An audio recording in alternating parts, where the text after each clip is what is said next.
अरबी में सोक जो है उसको बाज़ार कहते हैं हमारे पास।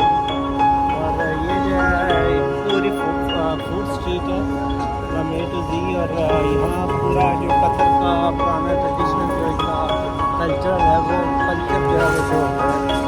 लेकिन अब इसको इन्होंने फूड स्ट्रीट का दर्जा भी दे दिया कि इस वक्त खाने में मुसीबत है। आगे हम चलेंगे, आगे जो है ना वो यहाँ पे आपको डिफरेंट टाइप के परिंदे मिलेंगे, जानवर मुख्तलिफ जो स्पेशली ऊँट और घोड़े वगैरह वो भी आप देखेंगे।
Put your hand here.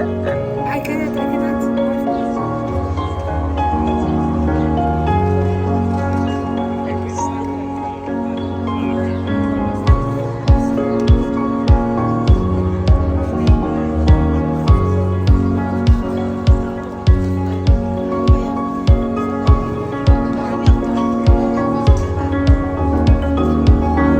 बत्तियां इन्होंने इधर गुजरे अंदर भी लटकी हैं।